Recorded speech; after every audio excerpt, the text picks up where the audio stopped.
നിയമത്തിന്റെ വഴിക്ക് പോകുന്നു. ഇപ്പോൾ കുറെ കൂടി ആളുകൾ ധൈര്യപൂർവ്വം പരാതികളായി വരുന്നു എന്നാണ് മനസ്സിലാക്കാൻ കഴിയുന്നത്. അപ്പോൾ കോടതിക്ക് മുമ്പിൽ നിൽക്കുന്നു. അപ്പോൾ കോടതി ആ രൂപത്തിൽ തന്നെ പരിശോധന നടത്തും. അന്വേഷണത്തിന്റെ രൂപത്തിൽ മുന്നോട്ട് പോകും. അതാണ് അത് സംബന്ധിച്ചുള്ള ഭാഗമെന്നുള്ളത്.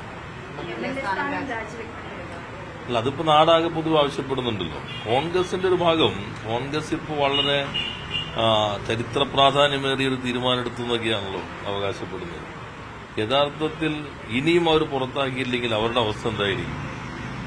പറവൂര് ഒരു പെൺകുട്ടി ഈ വെളിപ്പെടുത്തൽ നടത്തിയപ്പോൾ അവർക്കുണ്ടായതല്ല ചെറിയ ആ പ്രശ്നങ്ങൾ പറഞ്ഞ സന്ദർഭത്തിൽ അവരൊരു കാര്യം പറഞ്ഞു.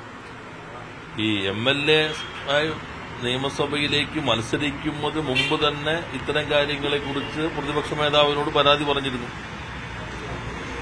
അതുപോലെ തന്നെ ഇപ്പോ സാമൂഹ്യ മാധ്യമങ്ങളിൽ ആരോ എഴുതിയതായി കണ്ടു, യൂത്ത് കോൺഗ്രസിന്റെ പ്രസിഡന്റ് ആക്കുന്നതിന് മുൻപ് തന്നെ ഇതെല്ലാം പെൺകുട്ടികൾ പ്രവർത്തിക്കേണ്ട പ്രസ്ഥാനമാണ്, ഇങ്ങനെ ചെയ്യാനേ പാടില്ല എന്ന് പറഞ്ഞതായിട്ട് പറയുന്നു. ഇതെല്ലാം അറിഞ്ഞിട്ട് എല്ലാ സംരക്ഷണവും നൽകുക മാത്രമല്ല, ചേർത്ത് പിടിച്ച് പുതിയ പുതിയ പദവികൾ നൽകി ഈ അവസ്ഥയിലേക്ക് എത്തി. അപ്പോൾ ഒരു പാർട്ടിയും ചെയ്യാത്ത രൂപത്തിലുള്ള അംഗീകാരവും ചേർത്തുപിടിക്കലുമാണ് കോൺഗ്രസ് നേതൃത്വം ഇതേവരെ ചെയ്തത്. അതാണ് ഈ രൂപത്തിൽ പെൺകുട്ടികൾ ദുരിതം അനുഭവിക്കേണ്ടി വന്ന സാഹചര്യത്തിലേക്ക് എത്തിയത് കോൺഗ്രസ് നേതൃത്വത്തിന്റെ നിലപാടാണ്. അപ്പൊ അത് അങ്ങ് പെട്ടെന്ന് ഇങ്ങനെ ഒന്ന് പറഞ്ഞാൽ ജനങ്ങളാകെ മറന്നുപോകുമെന്ന് കരുതിയിട്ടായിരിക്കും. അതെല്ലാം നമ്മുടെ നാട്ടിലെ ജനങ്ങൾ കണ്ടുകൊണ്ടിരിക്കുന്നുണ്ട്. അതാണ് അത് സംബന്ധിച്ച് സൂചിപ്പിക്കുക. കൂടെ നടന്ന ഒരു വ്യക്തിയാണ് ഷാഫി പറമ്പിൽ. ഷാഫിക്ക് കാര്യങ്ങൾ അറിയാമായിരുന്നു എന്നാണ് ഇപ്പം അവരുടെ ഇടയിൽ നിന്ന് തന്നെ വനിതാ നേതാക്കൾ പറയുന്നത്.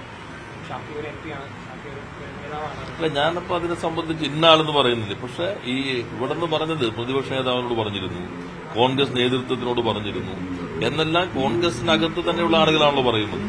അവര് ഒരു നടപടി എടുത്തില്ല എന്ന് മാത്രമല്ല, അവര് ചെയ്തത് എല്ലാ പ്രോത്സാഹനവും നൽകി, പുതിയ പദവികൾ നൽകി, ഇവിടെ നിന്ന് അവിടെ കൊണ്ടുപോയി മത്സരിപ്പിച്ചു, എല്ലാ പ്രോത്സാഹനവും നൽകി ഈ അവസ്ഥയിലേക്ക് എത്തിച്ചു. അപ്പൊ കോൺഗ്രസ് ആണ് ഈ രൂപം സൃഷ്ടിച്ചത്. എന്നിട്ടാണ് ഇപ്പോ ഞങ്ങളെന്തോ ധീരമായി മറ്റൊരു പാർട്ടി ഇല്ലാത്ത നടപടി സ്വീകരിച്ചു എന്നൊക്കെ അവകാശപ്പെടുന്നത്. ആ നടപടിയാണെങ്കിൽ ഇപ്പോൾ റെട്രോസ്പെക്റ്റീവ് എഫക്റ്റോടുകൂടി രണ്ട് നിയമസഭാംഗങ്ങളെ കൂടി അവർ പുറത്താക്കേണ്ട സമയം കഴിഞ്ഞു. അത് ആ അഭിമാനത്തോടുകൂടി പറയുന്ന അതേ രീതിയാണെങ്കിൽ രണ്ടുപേരെ കൂടി പുറത്താക്കണമല്ലോ.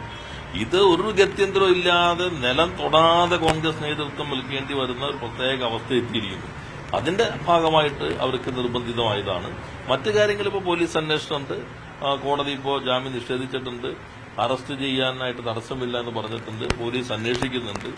അപ്പോൾ ആരോ പ്രതിപക്ഷ നേതാവ് പറഞ്ഞതായിട്ട് മാധ്യമങ്ങൾ പറയുന്ന കേട്ടു, ഇവർക്ക് അന്ന് തന്നെ അറസ്റ്റ് ചെയ്തിരുന്നെങ്കിൽ അറസ്റ്റ് ചെയ്യാതിരുന്നത് ഞങ്ങളെ പ്രതിസന്ധിയിലാക്കാൻ ഈ ചർച്ച നീട്ടിക്കൊണ്ടുപോകാനാണ്. അങ്ങനെയായിരുന്നെങ്കിൽ അന്ന് തന്നെ അദ്ദേഹം പറഞ്ഞാൽ മതി പോയി കീഴടങ്ങാൻ. അപ്പൊ തന്നെ കീഴടങ്ങിയല്ലോ. അപ്പൊ ചർച്ച നീണ്ടുപോകാതെ കുറെ കൂടി നന്നാകുമായിരുന്നല്ലോ. അല്ല, ഞാൻ പറഞ്ഞത് കോൺഗ്രസിന്റെ ഭാഗമായിട്ടാണല്ലോ ഇപ്പോഴെല്ലാം പുറത്താക്കിയത്. അപ്പൊ കോൺഗ്രസ് നേതൃത്വം പറയണല്ലോ ഇതേ പോയി കീഴടങ്ങൂ, ഞങ്ങൾ പ്രതിസന്ധിയിലാക്കല്ലേ എന്ന് അവർ പരസ്യമായിട്ട് ആരോടും പറഞ്ഞായിട്ട് കണ്ടില്ല, ഒരു നേതൃത്വം പറഞ്ഞായിട്ട് കണ്ടില്ല. ഇപ്പൊ പറയുമ്പോൾ അറസ്റ്റ് ചെയ്യാൻ വൈകിച്ചത് ഇത് ചർച്ചയാക്കി നിർത്താൻ വേണ്ടിയാണെന്ന്. അപ്പൊ കോൺഗ്രസ് നേതൃത്വം അപ്പൊ തന്നെ പറയുന്നുണ്ട് ഉടൻ തന്നെ പോയി ഹാജരാകൂ, കീഴടങ്ങൂ, മറ്റ് ചർച്ചകളിലേക്ക് പാർട്ടിയെ പ്രതിസന്ധിയിലാക്കല്ലേ എന്ന് നിങ്ങളോട് ആരോടും പറഞ്ഞതായിട്ട് എന്റെ ശ്രദ്ധയിൽപ്പെട്ടിട്ടില്ല.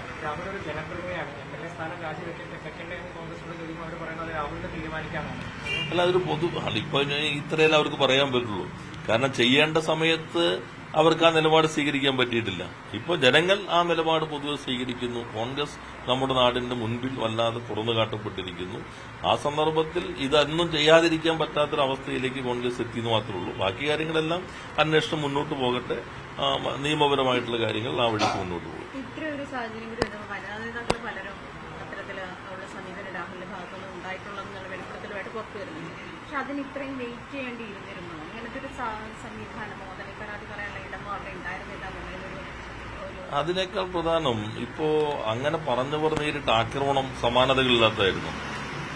ഇപ്പൊ ഇന്ന് തന്നെ പറവൂര് ഇവര് പറയുന്ന വിതുമ്പിക്കൊണ്ടാണ് ഇത് പറഞ്ഞതുകൊണ്ട് ഞാൻ നേരിടേണ്ടി വന്ന ആക്രമണം എന്നുള്ളത് ഒരു വിതുമ്പൽ നമ്മളവിടെ കാണാൻ കഴിയുന്നുണ്ട്. മറ്റൊരു പെൺകുട്ടിയുടെ പരാതി മാധ്യമങ്ങൾ കണ്ടത് എങ്ങാനും പറഞ്ഞിരുന്നെങ്കിൽ എത്രമാത്രം ഭീകരമായിട്ടുള്ള സൈബർ ആക്രമണത്തിന് വിധേയമാകുമായിരുന്നു എന്ന് ഭയമുണ്ടായിരുന്നു എന്നുള്ളതാണ്. പിന്നെ നേതൃത്വത്തിന് ഇതെല്ലാം അറിയാമായിരുന്നു എന്ന് തന്നെയാണല്ലോ ഇപ്പോ ഈ കോൺഗ്രസിനകത്തുള്ള ആളുകൾ തന്നെ പറയുന്നത്. അങ്ങനെ അറിയുമ്പോൾ അവർ തിരുത്തിക്കാവുന്നതിനോ മറ്റു രൂപത്തിൽ നടപടിയെടുക്കുന്നതിനോ പകരം പ്രോത്സാഹനവും പുതിയ പദവികൾ നൽകുമ്പോൾ പിന്നെ സ്വാഭാവികമായിട്ട് ആ പാർട്ടിയിൽ ആരെങ്കിലും അത്തരം ഒരു പരാതി പരസ്യമായി പറയാൻ ധൈര്യപ്പെടുമോ?